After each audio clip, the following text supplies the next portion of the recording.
Hello and welcome to MK's Medical Review Series. My name is Dr. Mosesjrk.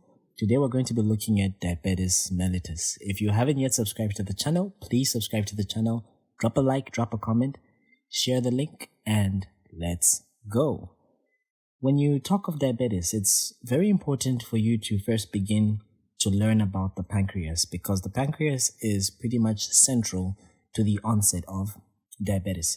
Remember that the pancreas is pretty much this organ that's going to be responsible for glucose control. Glucose is what is needed in the body for aerobic respiration or even anaerobic respiration in order to release energy in the form of ATP.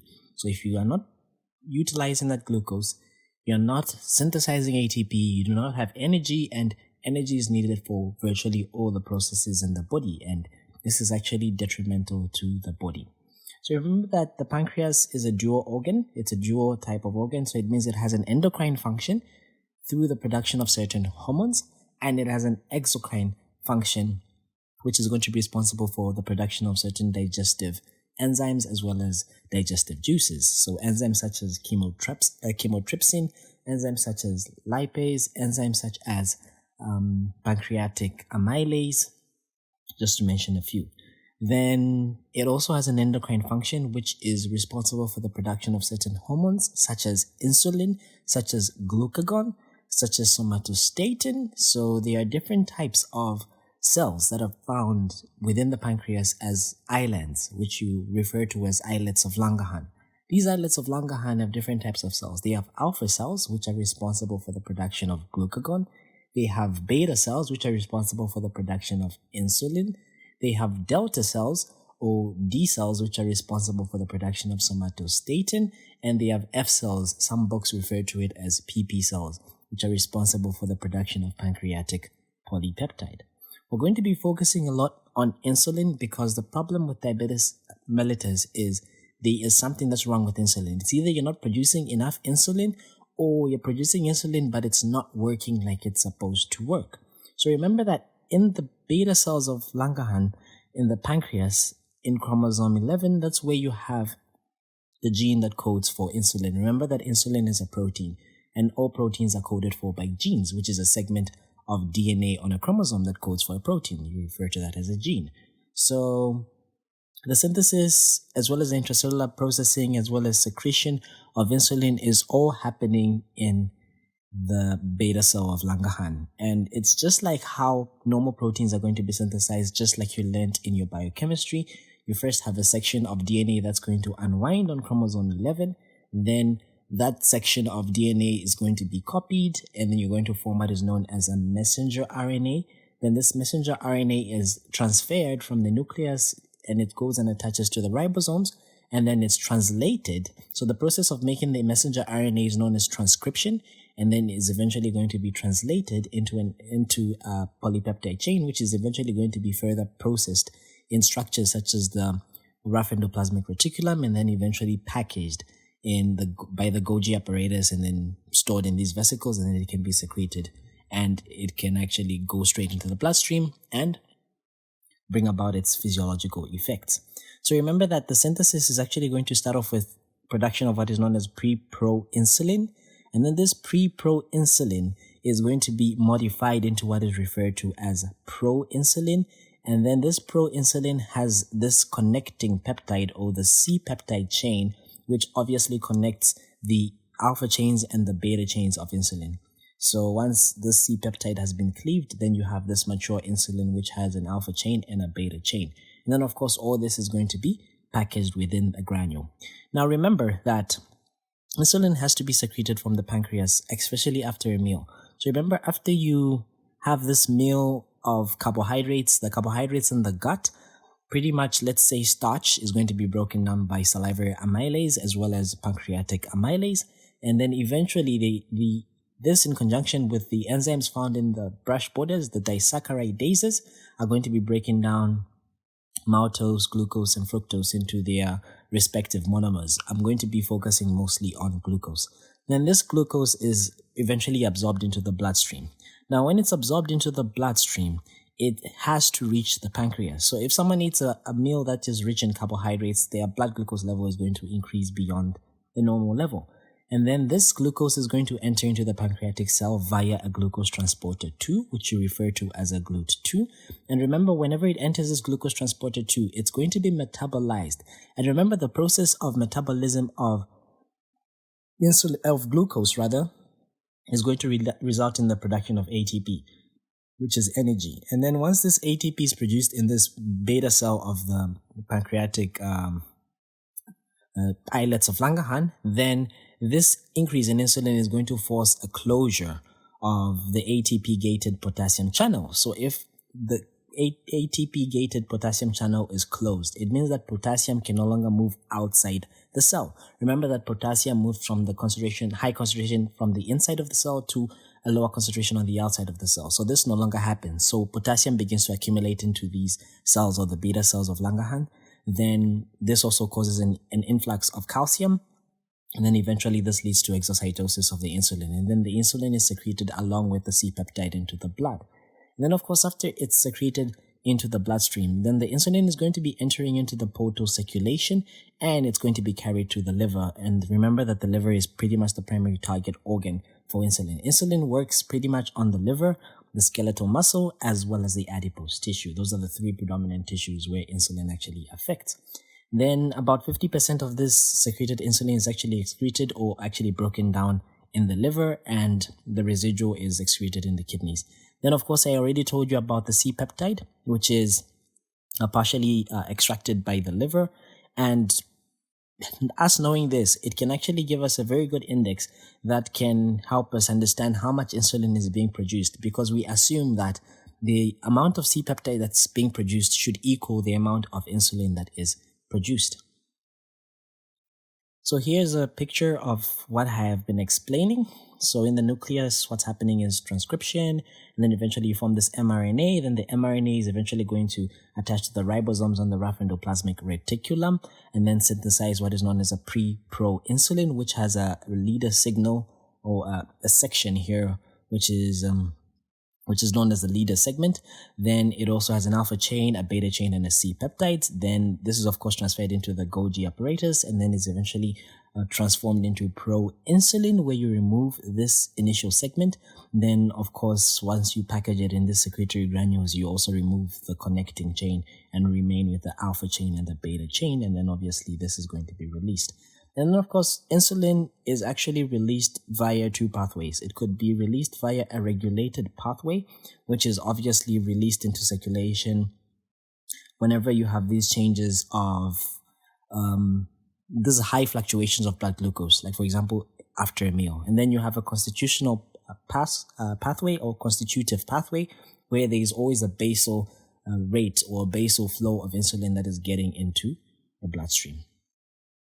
And then here's the mechanism of how insulin is secreted. Like I already told you, the glucose enters via the glucose transporter 2. It's metabolized to produce ATP, which eventually blocks this ATP-sensitive potassium channel, preventing the efflux of potassium. Therefore, potassium remains on the inside, depolarizing the membrane. This leads to influx of calcium, and the calcium that has influxed causes the cell to actually excrete this insulin, or causes exocytosis of this insulin into the bloodstream. Then here is a slide that's telling you about the glucose transporter proteins that are present. So you have GLUT1 up to GLUT4, which are what you really need to know for the purposes of your exam. So when you talk about GLUT1, this is pretty much going to be enabling basal non-insulin stimulated glucose uptake into many cells. So there are some cells that actually do not need insulin for them to uptake glucose because of GLUT1 that is present. And there are some cells that need insulin to take up this glucose because they have insulin-dependent glucose transporters. So GLUT1 doesn't depend on insulin. So just enables a basal non-insulin stimulated glucose uptake into many cells.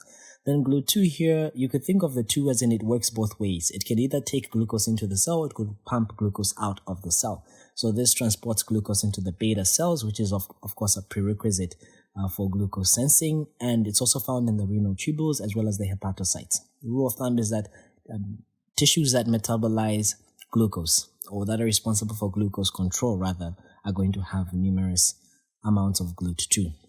And glucose transporter 3 is also a non-insulin dependent glucose transporter, which is present in the brain, the neurons, and the placenta. Remember, I told you that there are some certain tissues that do not depend on insulin for uptake of glucose. Then you have GLUT4, which is, of course, enables many peripheral tissues to act through insulin. So you can think of insulin like a key. Glucose is like the food. Let's say you have food on the outside of, or on the inside of your house, but you're on the outside of the house. As long as you do not have a key to open the door, you won't get that food. So you could think of the insulin as the key to get the glucose into the cell. So it is this channel that this glucose is uptaken into the muscles, into the adipose tissue, and of course it is stimulated by an insulin receptor.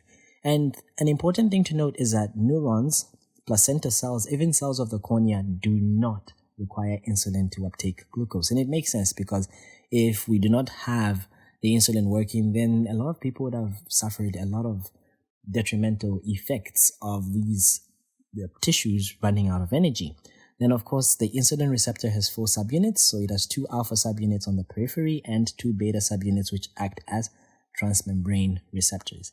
And the 3 predominant tissues that are going to be responsible for the uptake of insulin, or rather the uptake of glucose in conjunction with insulin or working with insulin, are going to be the liver, the skeletal muscle, adipose tissue. Remember that insulin is going to aim to decrease the blood glucose level. So it's going to be stimulating processes that decrease the blood glucose level. It's going to be inhibiting processes that increase the blood glucose level. So it's going to inhibit gluconeogenesis, which is the synthesis of glucose from non-carbohydrate precursors. It's going to increase the uptake and utilization of glucose by muscles. It's going to inhibit lipolysis and therefore prevent ketogenesis, which is the formation of ketones. And then, of course, it's also going to enhance the uptake of amino acids into muscles for protein synthesis, and it's going to inhibit proteolysis. So in short, insulin is an anabolic hormone. So it's pretty much going to stimulate building of tissues. Then here's a picture of what I have been talking to you about. So here we have carbohydrate metabolism, lipid metabolism, and proteins. So the effects of insulin pretty much increase glucose transport, increase glucose phosphorylation, increase glycogen synthesis, increase glycolysis, increase pyruvate dehydrogenase activity, as well as the pentose phosphate shunt. And it's going to decrease gluconeogenesis and glycogenolysis. In lipid metabolism, it stimulates triglyceride synthesis, fatty acid synthesis, and lipoprotein lipase activity. It inhibits lipolysis, lipoprotein lipase. It inhibits ketogenesis and inhibits fatty acid oxidation, which explains why if someone has an insulin deficiency, especially in type 1, they are at a risk of actually developing diabetic ketoacidosis. If you haven't yet watched the video on diabetic ketoacidosis, I will leave a card here and as well as at the end of the video so that you can check it out after that.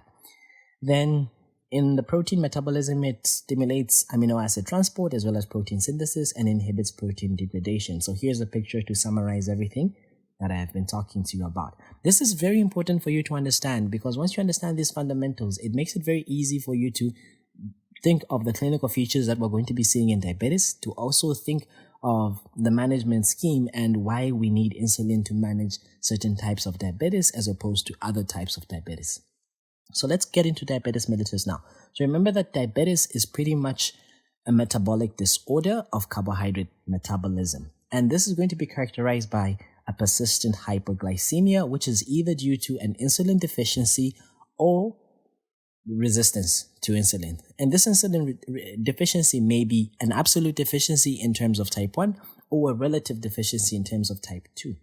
And then the relative deficiency in type 2 is also associated with peripheral resistance to insulin. And remember, we're talking about diabetes mellitus. There's another form of diabetes which is known as diabetes insipidus.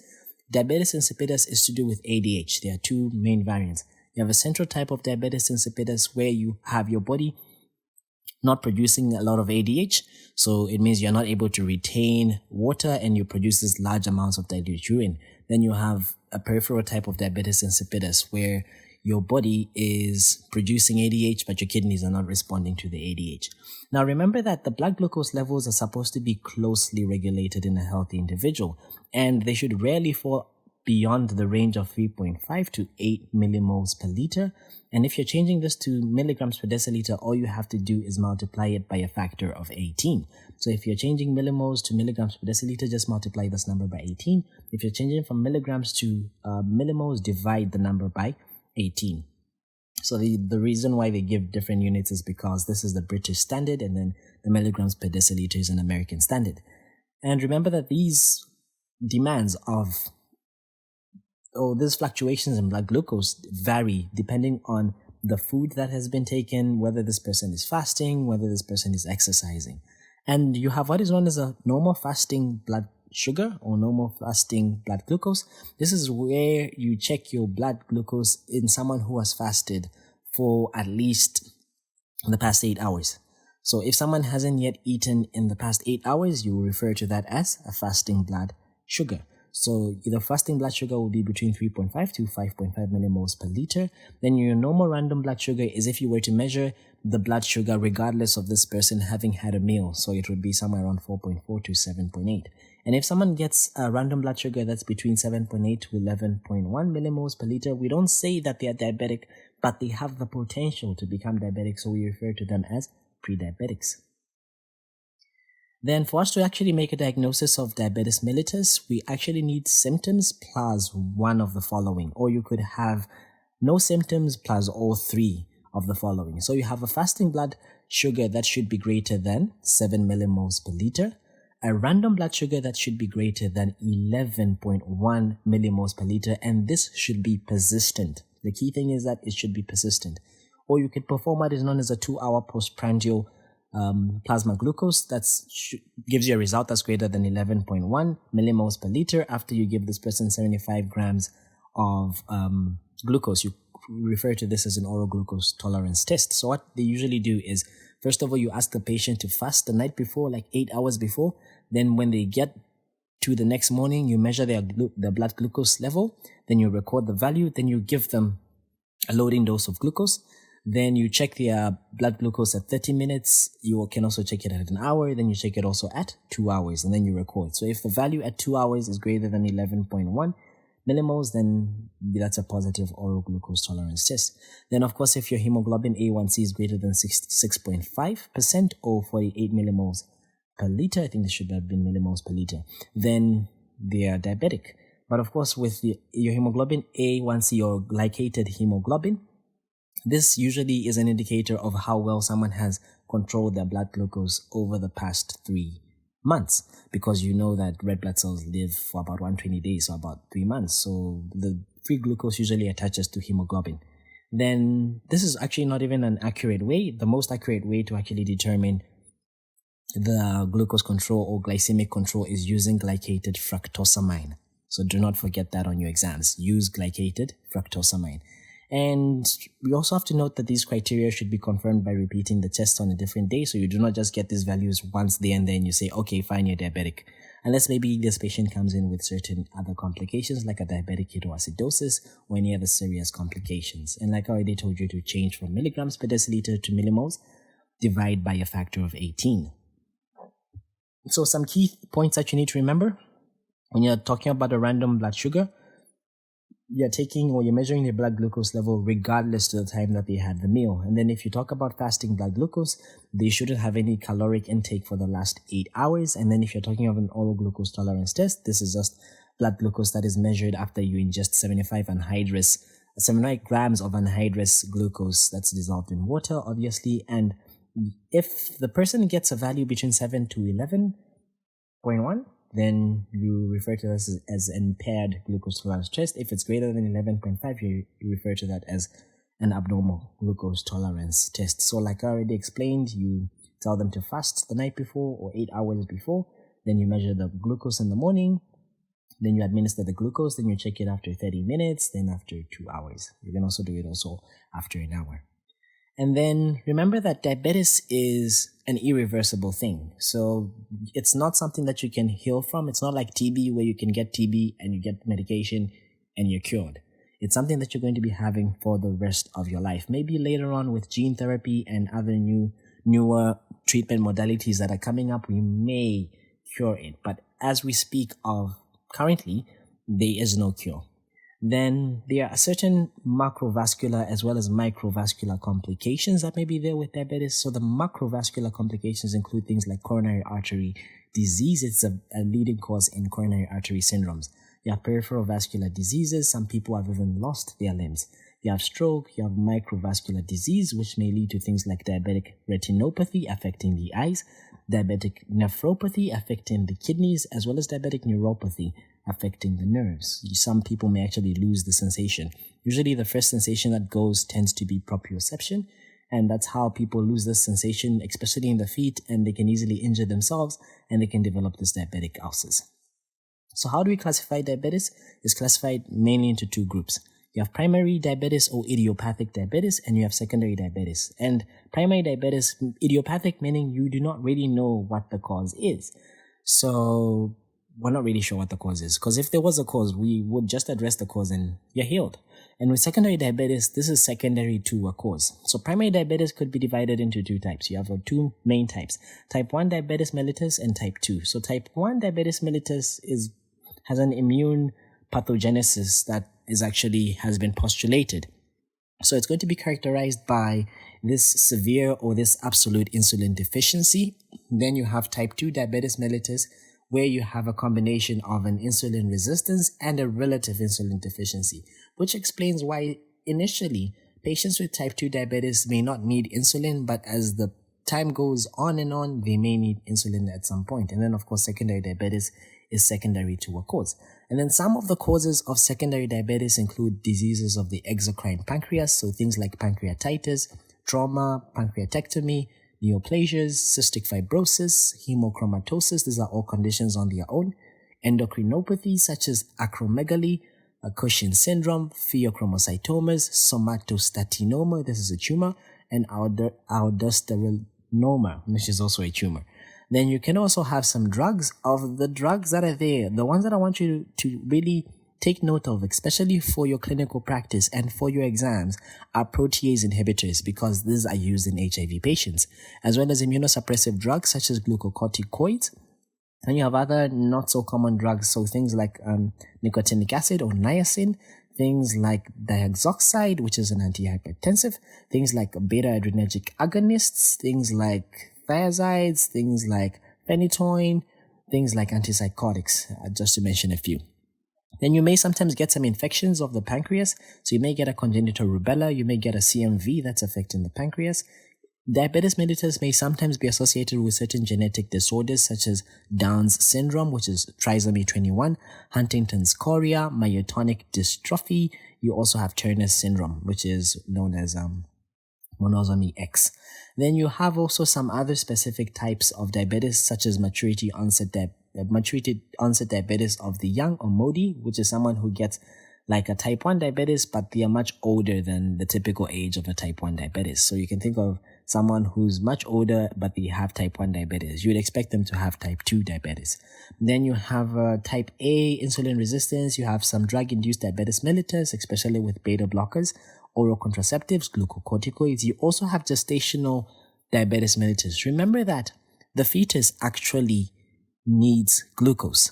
So remember that the placenta has these glucose transporters that do not depend on insulin.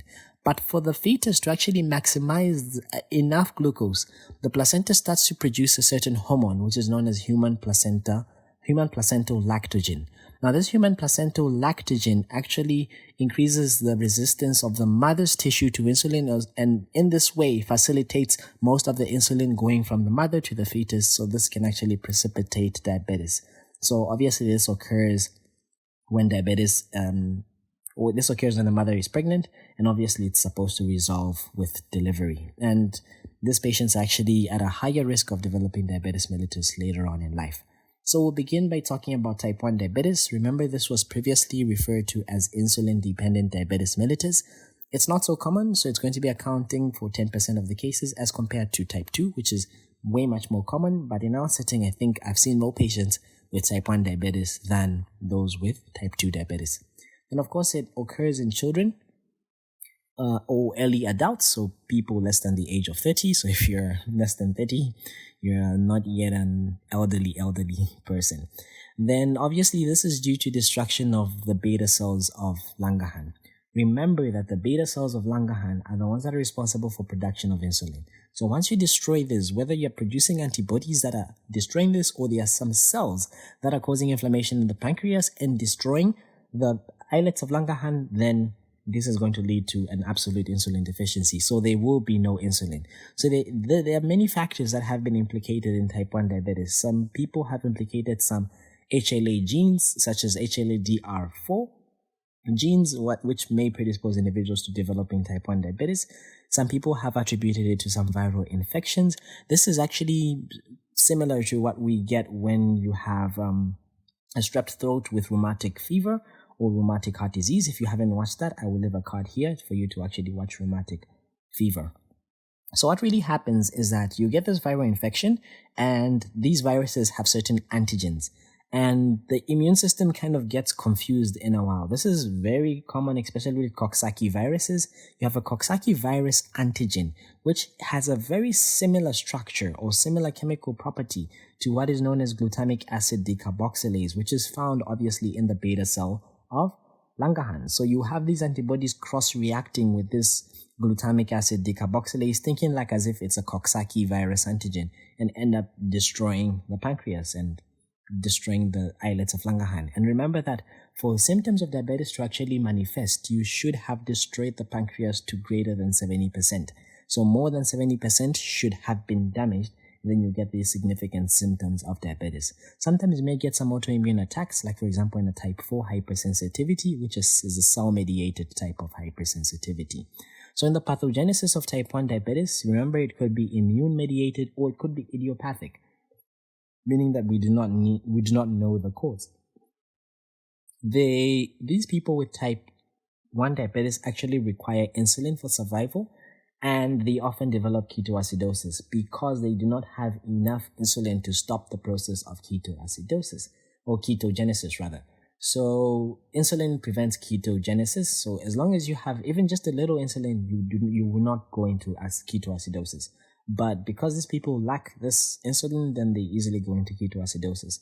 And oral hypoglycemic agents will not work because in the first place, you do not have insulin. How they work, these oral hypoglycemic agents, they work by either increasing the insulin secretion in the form of sulfonylureas, things like Downil or glibenclamide, glyburide, those drugs, they increase insulin secretion. Or they could work by actually modulating how the tissues respond to insulin, decreasing the resistance of insulin, so things like metformin. So if you do not have insulin in the first place, then there's no way those drugs can work. So which is why we want to give insulin in this case. And then as the disease progresses, you're going to go through certain phases. So initially, you're going to produce these antibodies. There are also going to be some immune cells that are going to invade the parenchyma of the pancreas, and then they're going to start destroying the beta cells of Langerhans.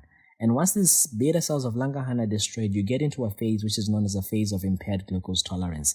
If you were to actually order for an oral glucose tolerance test at this point, you get a value that's between 7 to 11 millimoles per liter. Then, of course, this is followed by an abnormal fasting blood glucose. And then finally, this is going to culminate in an abnormal fasting glucose, especially with associated ketonemia. And this is with diabetes mellitus. Then there's something that's known as a honeymoon period. Remember that if you were to get married and you get on a honeymoon, it should be like the best years of your life in your marriage, depending on whoever you're married to. So you get a young person who is diagnosed with diabetes for the first time, and they have overt diabetes mellitus. Then most likely this diabetes mellitus may have been precipitated with an acute metabolic stressful condition. So it could be something like an infection or even pregnancy. In some cases, an individual could actually have gone binge drinking. So in these circumstances, what really happens is that there's going to be an increase in the demand of insulin. This is obviously going to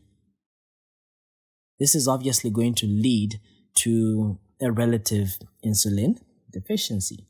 And this is going to cause the patient to become symptomatic.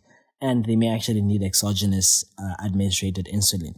Now, you start giving this person insulin, And their demands of the body, the infection, you would have treated it, the pregnancy may have even been gone, the binge drinking may have been stopped, then they return to metabolic baseline. So their demands also reduce for insulin. So it would be like this stressful event that they had put their body in has actually stopped.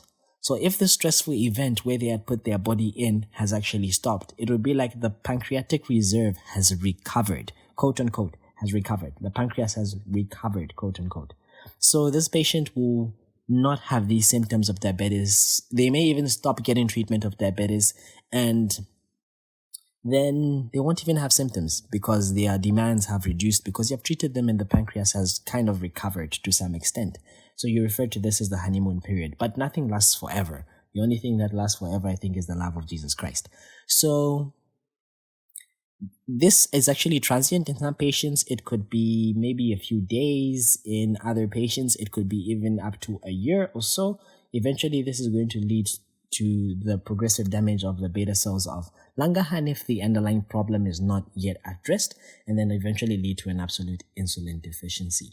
Some clinical features of type 1 diabetes include individuals being children, of course, or early adulthood, so they are less than 30. They tend to be thin as compared to type 2 diabetes where they are obese, and this tends to present in a much more sudden manner as compared to type 2 diabetes, which is usually insidious. Most of the times, the presenting feature that the children may come in or individuals may actually come in with is they may present in DKA. That may just be the first presentation of diabetes mellitus. So some symptoms and signs include polyuria.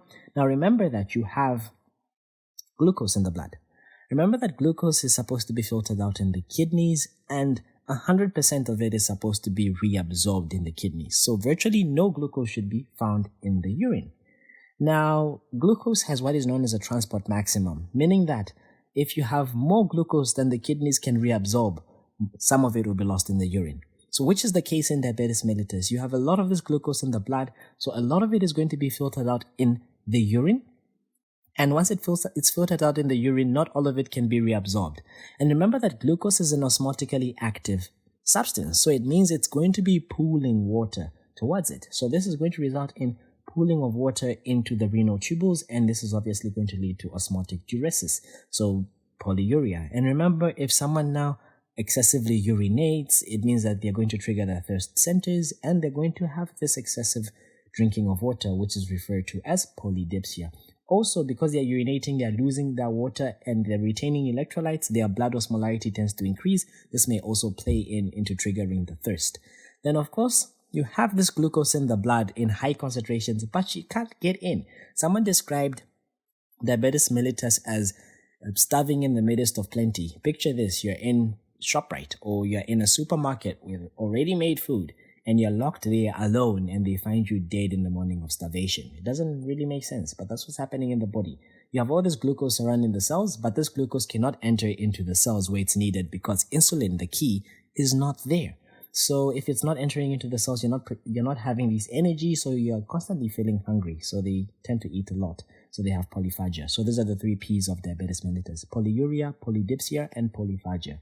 Some other things may include calorie loss. You may have generalized weakness, weight loss. You may have visual blurring. This is, of course, due to swelling of the lens, because remember that the lens doesn't need insulin for glucose to enter. And remember that I told you glucose is an osmotically active compound. So in the lens as well as in the neurons, glucose will keep entering no matter how much the concentration may be. So a lot of glucose enters into these cells of the lens, a lot of glucose enters into these neurons, pulling water with it, and it can lead to these cells swelling, and this is obviously going to lead to visual blurring as well as the neurological symptoms that we see with diabetes mellitus. You may also get oral or genital flash because of the high glucose levels, and sometimes diabetes also impairs the immune system. Then you may get some muscle cramps, which are obviously due to electrolyte imbalances. You may get lethargy. You may also get lipoatrophy, which is obviously from repetitive use of insulin. We'll talk about that a bit later on. So these patients actually require insulin to survive, because if you do not give them insulin, they're going to develop diabetic ketoacidosis. So for them to actually survive, you actually want to be giving them insulin. Oral hypoglycemic agents will not work. The mainstay of treatment in these patients is insulin. Then before I come to the investigations that you're going to be doing, I just want to also talk about type 2 diabetes. Then we'll talk about investigations, and then I'll talk about the management. Then I'll end this discussion with talking about the complications of diabetes mellitus. Remember that type 2 diabetes mellitus was also referred to as non-insulin dependent diabetes mellitus. Recall that type 1 was called insulin dependent because it's people dependent on insulin. Then these ones do not really depend on insulin, but no one really calls it as non-insulin dependent diabetes mellitus. We just refer to it as type 2 diabetes mellitus. This is in much older individuals, so most of them are above the age of 40. It's more common, about 60%, and most of the patients are obese. And in this type of type 2 diabetes mellitus, you have these beta cells having normal function, but the problem is that there is peripheral resistance to insulin. There's something that's wrong with the insulin receptor such that it's not responding to insulin. It cannot get the glucose into the cell. So because now you cannot get the glucose into the cell, the body thinks like as if you do not have enough glucose. So it actually stimulates the pancreas to start producing even more glucose. But then the pancreas will reach a level where it is actually overwhelmed and can no longer produce this. And then that's where you get your relative insulin deficiency after that phase of hypersecretion and hyperproductivity of insulin. Now, because these people have insulin in their body, insulin prevents the ketogenesis. So these people rarely develop ketoacidosis. They may sometimes in very stressful conditions, but they rarely develop ketoacidosis. Then these patients don't require insulin for survival, but in the long run, they may need insulin because the pancreas may begin to degenerate in the later phases of the condition. But obviously, this is treated with oral hypoglycemic agents. Then in the pathogenesis of the condition, so insulin resistance plays a central role in the pathogenesis. Remember that in obesity, you have obese people that are going to be producing a lot of non-esterified fatty acids, okay? In obese people, there are a lot of non-esterified fatty acids. Now, these non-esterified fatty acids are the ones that are actually going to be leading to peripheral organ resistance to insulin. So this is going to lead to increased gluconeogenesis in the liver and decreased peripheral uptake and utilization of glucose by the muscles. This is obviously going to be leading to hyperglycemia or a raised blood glucose level. Even though there's a raised blood glucose level, you cannot use this glucose because it's not entering into the cells. So initially, there's going to be a hypersecretion of insulin by the beta cells to overcome this resistance, like I already told you.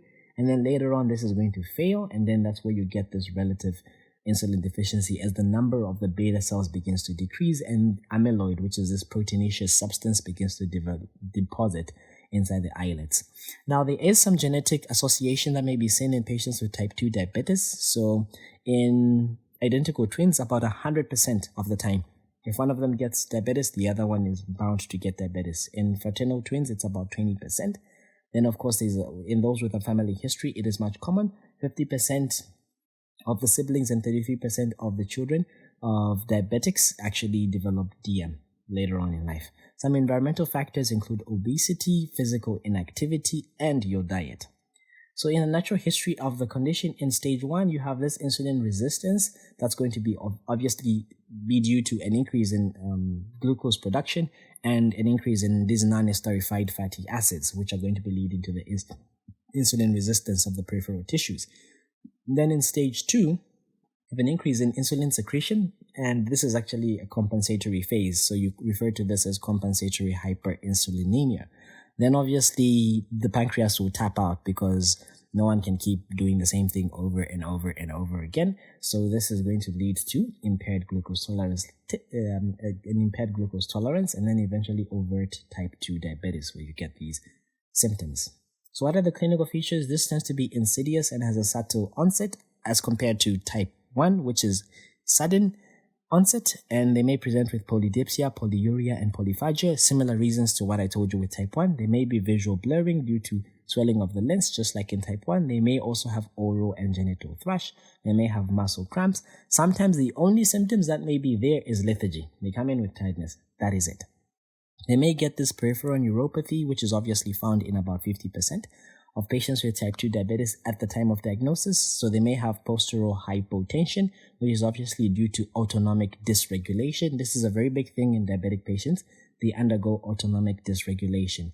You may get what is known as Romberg's positive sign. So if you ask a person to stand with their feet apart, okay, then you ask them to close their eyes and then put their feet together. And of course, you should provide them with some balance. Then once you do this, they'll lose, because of loss of proprioception and because of disease in the dorsal column, they're going to lose their balance.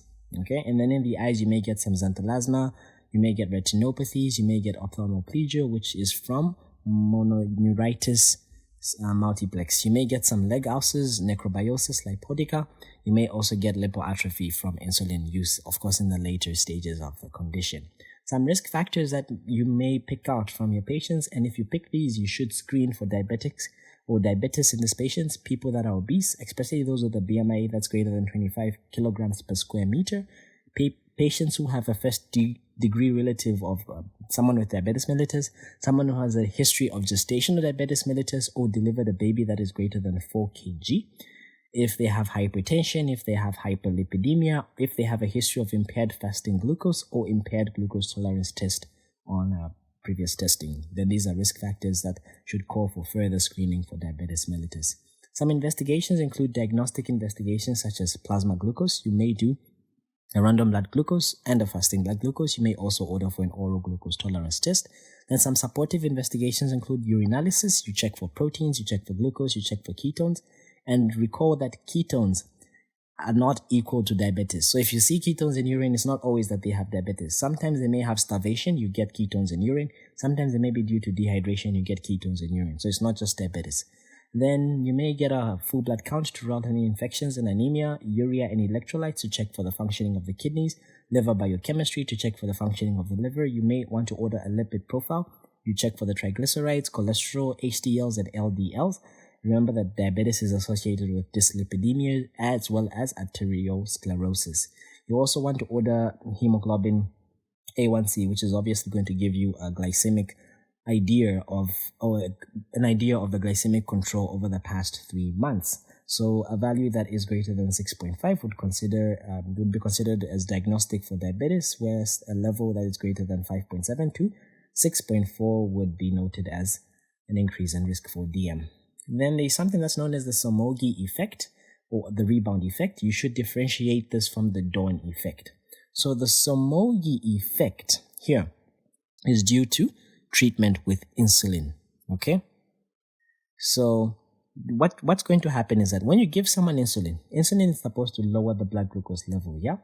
So every time someone is given insulin before bedtime, okay, you get the blood glucose level falling very, very low, especially if you have a high dose of insulin, a high evening dose of insulin. So what will happen is that the blood glucose level will fall to very dangerously low levels. So when it falls to dangerously low levels, the body produces this counter-regulatory hormones, because in the body, for every up there is a down, for every left there is a right, okay, for every yin there is a yang. So it's going to produce this counter-regulatory hormones such as epinephrine, glucagon, cortisol, and growth hormone, which are going to counter the effects of insulin. And these are going to bring about hyperglycemia, such that when this person wakes up in the morning, you check their blood glucose level, it's very high, and you check if there are ketones that are present, and the ketones are present, because you had a high dose of insulin in the evening. So if people were to actually think about it and you ask, how would you solve this? People would say, no, let's increase the insulin dose at the bedtime. So it's actually the opposite. Lower the insulin dose at the bedtime and do not increase it. So that's with the Somogyi effect. Then with the dawn effect, this is similar to the Somogyi effect, but this is not due to insulin treatment. So remember that in the dawn effect here, it's going to be due to a rise in the morning blood glucose level that is actually triggered by a decline in insulin levels and an increase in growth hormone, which usually happens. Now, how would you pick this up as the dawn effect? Test the blood glucose level. If you test it at 3 a.m. and then you test it again in the morning, you can actually distinguish Somogyi effect from the dawn effect. So if the blood glucose level at 3 a.m. is low, it means that you're dealing with the Somogyi effect. It means that this person here had been given a very high dose of insulin, and this dropped the blood glucose level to very, very low levels. If the blood glucose level is high or normal, then you're dealing with the dawn phenomenon. So remember that in the dawn phenomenon, you have this hyperglycemia in the morning because of the release of growth hormone, which usually happens when you're sleeping. So in the management of diabetes mellitus, our acceptable random blood sugar should actually be less than 11.1 millimoles, but our ideal, you should aim to at least get it to less than 8.9 millimoles per liter. Our fasting blood glucose should be less than 7.1, but our ideal should be less than 5.6. So management includes both pharmacological approaches and non-pharmacological approaches. In the non-pharmacological approaches, you please should advise your patients for diet therapy. You should, if they drink alcohol, tell them to stop drinking alcohol. Tell them to actually reduce their intake of these free sugars, and they shouldn't take foods that are high in starch, so starchy carbohydrates, and as well as sugars that have a low glycemic index. So it means that they should take foods that have what you call a low glycemic index, which is pretty much foods that are absorbed very, very slowly. So they should increase the fiber in their diet. They should have this low fat diet. So their diet should actually comprise of 60 to 65% carbohydrates, 25 to 35% fats, 10 to 20% proteins, and they should decrease cholesterol intake. They should avoid simple sugars. So avoid sugar, avoid soft drinks, and surprising enough, avoid honey too, and avoid other sweet things. You should have a high fiber diet with vegetables because this helps actually slow the absorption of digested foods, especially from the simple sugars. Then you should also have fresh fruits. Watermelons are very good. Lemons also can be taken, but please avoid oranges, avoid bananas. With the bananas, I presume it could be something to do with potassium, but I could only speculate.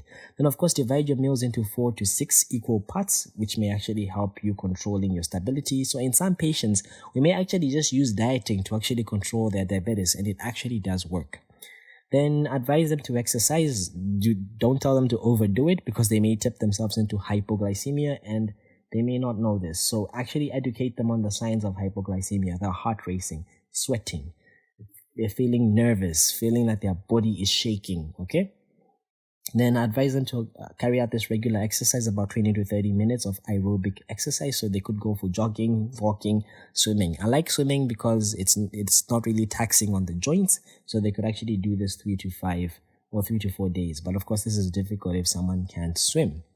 Then tell them to maintain their weight between 20 to 25 kilograms per square meter BMI. And then educate the patient on their condition, educate them on their treatment plan, educate them on alcohol intake, tell them to stop smoking, tell them to exercise, proper foot care, so they shouldn't wear tight shoes. They should always keep their feet dry, and they should avoid cutting their cones because any injury that may be there to the foot may actually worsen the problem. Then educate them also on complications of diabetes, educate them on how to actually inject the insulin. It's usually injected subcutaneously, as well as educate them on self-glucose monitoring, and well as the signs and symptoms of hypoglycemia and first aid management, what they should do when they're feeling hypoglycemic. Some people may actually even experience this clouding of their vision. So in the pharmacological therapy, treat any infections if they are present. Treat any underlying cause if it's present. For type 1 diabetes, give insulin. For type 2 diabetes, you could give oral antihypoglycemic or oral hypoglycemic. This is supposed to be oral hypoglycemic, or should have been oral anti-hyperglycemic agents in type 2, but they may also need insulin later on. So let's talk a little bit about insulin because this is very, very important for you to learn. So insulin was previously derived from either cows, you refer to that as bovine or beef type of insulin, or pigs, you refer to that as porcine type of insulin. But in most countries, we have actually used genetic engineering where we have taken the insulin gene and actually fused it to a plasmid, and then we're using genetic engineering to actually synthesize human insulin, which is much better because it doesn't have this immunogenicity. The body does not reject this type of insulin. Then the types of insulin can actually be divided according to the duration of action into short-acting, which is obviously unmodified insulin. It's also referred to as a soluble insulin, or you can call it regular. It's often clear, so the solution is clear. then it can sometimes be extended. The duration of action can be extended by adding protamine or even zinc at a neutral pH. So you refer to this as isofan or NPH insulin. Or you can add excess zinc ions. You refer to this as lente. So we usually use soluble insulin as well as lente in most of preparations. And then you can actually modify them to have depot insulins, which are usually cloudy. So the lente is usually cloudy. The soluble is usually clear. The types of insulin. So you have the rapid acting type of insulin. So you have Lispro, Aspart, and glulysin. So the onset of action is less than 30 minutes. The peak is between 30 minutes to 2 hours 30 minutes. The duration is between 3 hours to 4 hours 30 minutes. And then so these are going to be entering the circulation rapidly, more rapid than human soluble insulin, and of course they disappear also faster. You have short acting, which is neutral, soluble, and regular. Then this usually is within 30 to 1 hour and peaks between an hour to 4 hours, and the duration is between 4 hours to 8 hours. So we usually use this short-acting insulin before we have a meal in these multiple dose regimens, which I shall teach you very shortly. And we could also use them in the management of DKA. These are very, very important because they help with controlling the glucose very well. So they can be administered IV, IMO, subcutaneous. And of course, human insulin is absorbed slowly, and it's going to be reaching a peak of 60 to 90 minutes after subcutaneous injection, and its action can persist after the meal, predisposing the patient to developing hypoglycemia. You also have an intermediate type of acting insulin. So this is usually used for ambulatory long-term control. Remember that there's a baseline release of insulin in the body normally. And then there's what I was referring to as the constitutive, where the pancreas releases some level of insulin throughout the day. Then there's a regulated pathway where you're releasing insulin when it's needed. So this intermediate and the long term is responsible for having that baseline. So you have three main types: isophane, biphasic, and semi-lente. And then you have the long-acting, lente, ultra-lente, and PZI. Then the onset is 1 to 2 hours, the peak is 6 to 12 hours, and the duration is 12 to 30 hours. You do not really need to memorize most of these values because I haven't seen them being tested on most exams. What you really need to know is the principle behind how we use the insulin. So how do we dose the insulin? So the daily requirements are calculated at about 0.3 to 0.5 units per kg per day. So if someone weighs 100 kg, they're going to be needing 50, for using 0.5, they're going to be needing about 50 units of insulin each day. So you first of all calculate the amount of insulin that they need.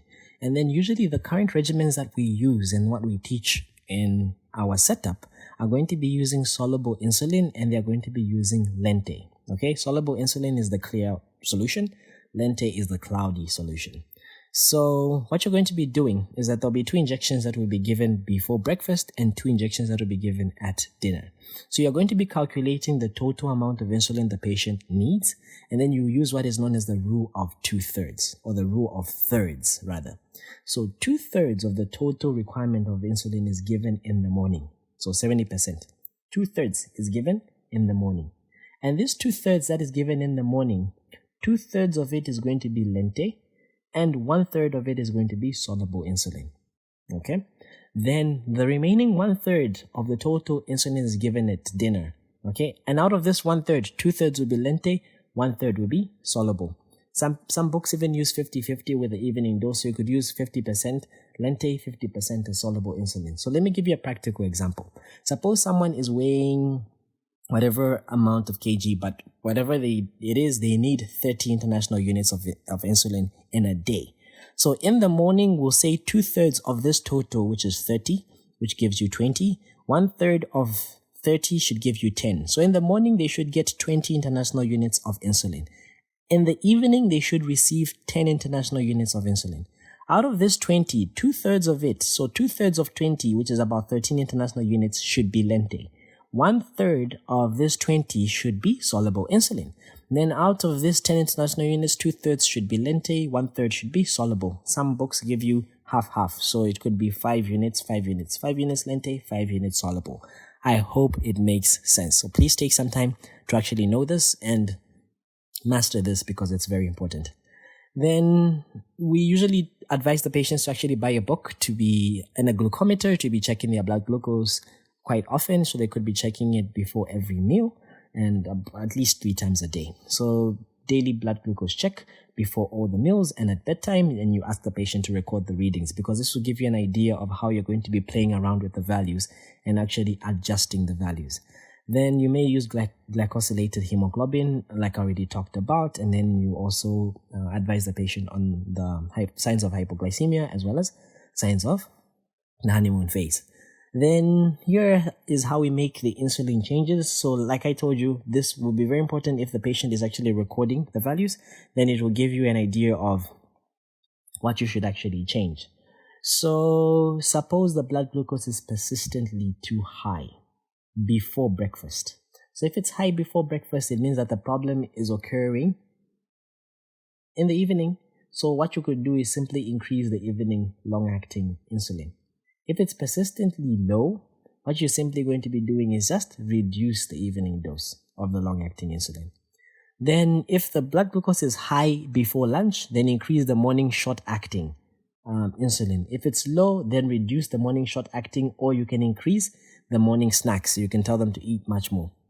If the glucose is high before the evening meal, then you tell them to increase the morning long-acting, because that's the one that's always consistently throughout the day. So that's the baseline. Or you can have given them some lunch short-acting insulin. If it's too low, you reduce the morning long-acting insulin or the lunch short-acting insulin, or you could increase the mid-afternoon snack. Then if the blood glucose is too high before bed, you can increase the evening dose of short-acting, because it's going to be acting there and then. If it's low before bed, you can reduce the short-acting insulin. And usually we adjust the doses to keep the blood glucose levels between 6 to 8 millimoles per liter, and the changes should be done in 0.5 international units. So you do not skip and say if you're giving 30 units, you skip to 31. Usually I like to skip in halves. So 30 to 30.5 to maybe 31, then to 31.5, and then you monitor the patient like that. Then some important aspects with insulin treatment. Remember that the needles are actually very fine and sharp. And even though most injections are virtually painless, patients are actually apprehensive to this, and it's understandable. Diabetes, I wouldn't want to get it, because imagine this, you're pricking yourself about 4 times minimum each and every single day, and that's just with the treatment. And then you also have to monitor your blood glucose level, and you have to prick yourself, which is why now we've invented the insulin pumps, which are actually helping much better, because you can actually titrate them and they can actually be releasing insulin just like the pancreas normally does. But of course, those are quite expensive devices. And then the insulin is usually administered by a pen device, and you can draw this insulin into a vial, into a special plastic insulin syringe, which is marked in units, so 100 units in 1 meal. Then the injections is usually given as a subcutaneous, so below the skin of the abdomen. You can give it on the thighs or the upper arms, and the needle is usually inserted to its full length when you're given this. So in slim adults and children, we usually use a 31 gauge 6 millimeter needle, and then in fatter adults, we use a 30 gauge 8 millimeter needle. Then of course, both the reusable as well as disposable pens are available to aid insulin injection. Then the injection site should be checked regularly to look out for lipodystrophy or lipohypertrophy, because you generate these fat lumps. So some areas may begin to die, some areas may begin to hypertrophy. You get this maldistribution of fat because of repetitive injury and repetitive injections with insulin. And remember that the rate of absorption depends on the local subcutaneous blood flow, and it's usually accelerated by exercise or even massaging the area or applying something that is warm to the area. The absorption may also be made much more rapid from the abdomen, and it is slow from the arm and very slow from the thighs. So all these factors actually influence how the insulin is going to be controlling the blood glucose. Some complications that are associated with insulin therapy, they may be at the site of the injection. So these shallow injections may result in intradermal insulin delivery, which is of course painful. You may develop this reddened lesions, even scarring. Some injections may develop abscesses, but these are extremely rare. Some people may actually have these allergic reactions to the insulin, but this usually resolves spontaneously, and it's not so common now with the genetic engineering. Then there may sometimes be generic allergic response to the insulin, but this is very, very rare. You may sometimes get lipohypertrophy and atrophy of some sites of insulin, so you may get that. And of course, insulin resistance, especially in obese patients. So remember that insulin resistance may be associated with antibodies that are going to be directed towards the insulin receptor, especially in patients who have what is known as acanthosis nigricans, which is this dark velvety-like skin, which is usually found in the skin folds of the armpits. Sometimes it can even be found on the nape of the neck. Then you may get weight gain in insulin. So I'll leave you with a paradox here. So absence of insulin predisposes someone to diabetes, yeah? But if you give them insulin causes them to gain weight, because insulin results in the synthesis of triglycerides and deposition of fat. So it prevents breakdown of triglycerides. But then again, if someone gains weight, obesity is a risk factor of diabetes. So does that mean that insulin administration actually predisposes someone to diabetes? Leave your answer in the comment below. Then, so insulin causes weight loss. So weight gain. So some patients may have some weight gain on insulin therapy, especially if the dose is increased inappropriately. And of course, this can, to some extent, be overcome by emphasis on the need for diet, exercise, as well as addition of metformin. And of course, in patients who have poor control of insulin, they usually start to gain weight. Okay, and then they may sometimes be hypoglycemia. Then with type 2 diabetes, we usually use anti-hypoglycemic agents or oral hypoglycemic agents. So I'll mention 1, 2, 3, 4 classes, but the first 2 classes are the most important ones that you really need to know.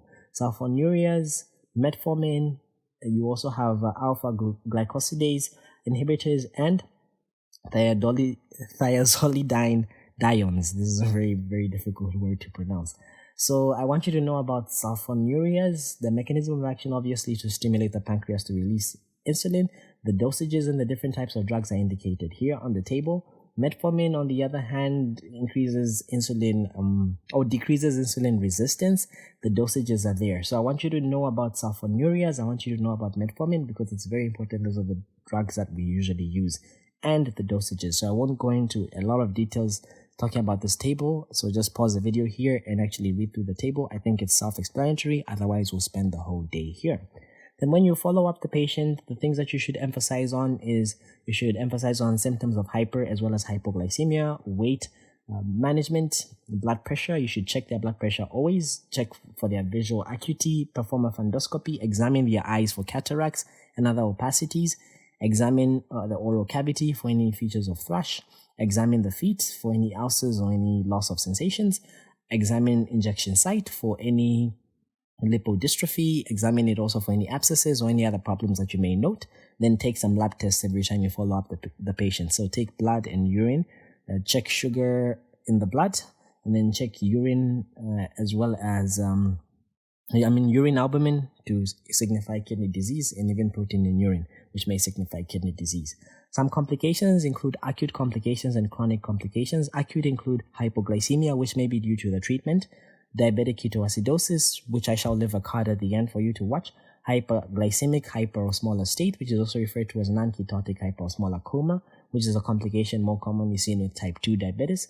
Then you have some chronic complications which are due to non-enzymatic glycosylation as well as osmotic damage. So glucose entering into the cells and sticking to different structures into the cells, changing the osmolarity, leading to damage. So you have these high levels of glucose that are taken up by the cells, which do not require insulin. And of course, in the cells, this glucose is metabolized by the enzyme aldose reductase, which converts this excess glucose into sorbitol. Remember that sorbitol cannot be broken down because we do not have enzymes that break down sorbitol in the body. So this sorbitol can actually cause damage to these cells. It may lead to retinopathy, which are problems in the eyes. It may lead to neuropathy, which are problems with the neurons, nephropathies, problems with the kidneys, and diabetic foot ulcers. Thank you for taking your time to listen to this long lecture on diabetes mellitus. I really hope it helped open up the horizon in diabetes. If you haven't yet subscribed, subscribe, drop a like, drop a comment, show some support, share